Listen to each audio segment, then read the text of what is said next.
Welcome again today. This is Bonniehood Snail Farm. It is our pleasure to welcome you to our channel once again.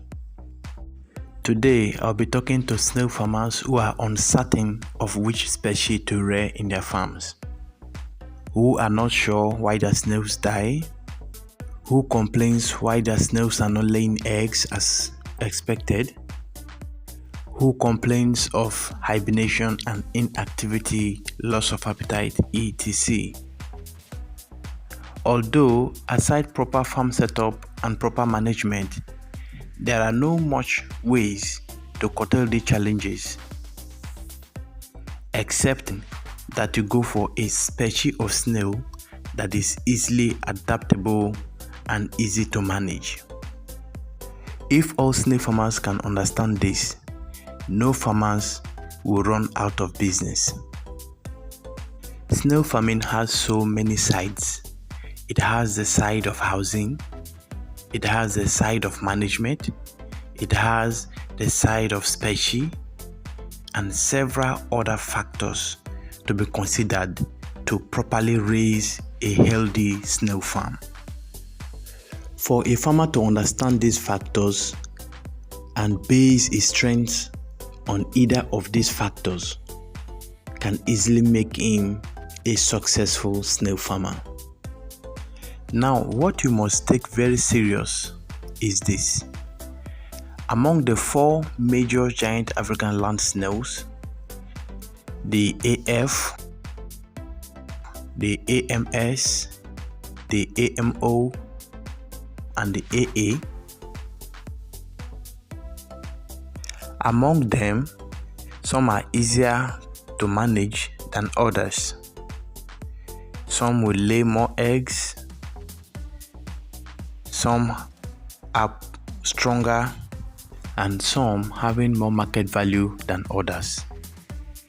In my opinion, Achatina Marginata Saturalis is a species to rear when you are a young farmer with little experience, because the AMS, which is a Saturalis, is bound to withstand more environmental harshness compared to the AMO, which is the ovum, and the AA. Also, due to its ruggedity and adaptability, and its death rate is lower compared to the above mentioned two species. Personally, I rear both the AMO and the AMS, but I have a special likeness for the Saturalis. Also for the fact that it lays more eggs than the AMO and it's considerably big size. In an intensive snail farming, the AMS can withstand harsh environments, like when you skip care for some days, unlike the AMO that will likely die before you come the next 2-3 days. I am not making a preference on best species of snail to rear, but I am giving a tip for farmers who find it difficult to farm other species of snails. If you are trying to farm AA or AMO and you find it extremely difficult to raise them, I will advise you to start out with AMS. Once you understand the AMS properly, you'll be able to venture into farming other species. And most likely, if you get the basic concepts, you'll be able to farm almost any species of snail available.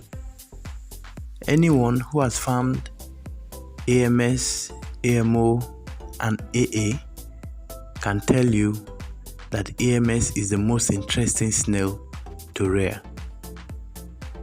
It is easier to raise and will give you less stress and headache.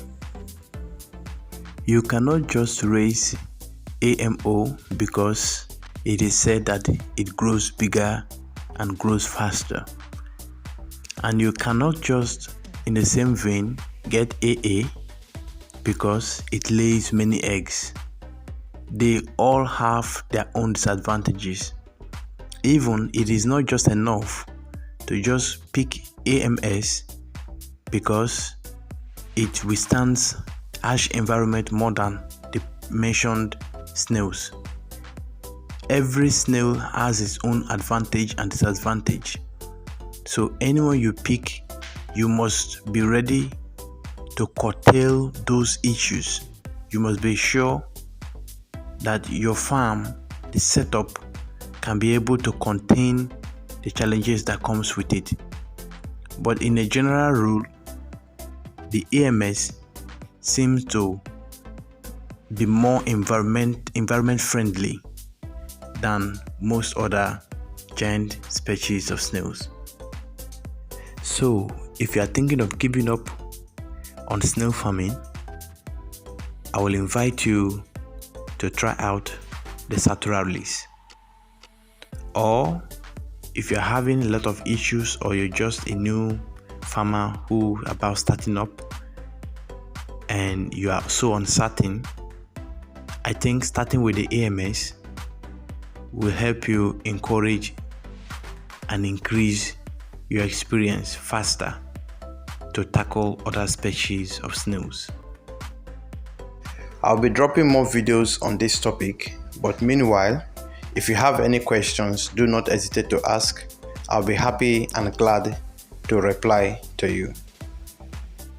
And do not forget to like, subscribe, and comment.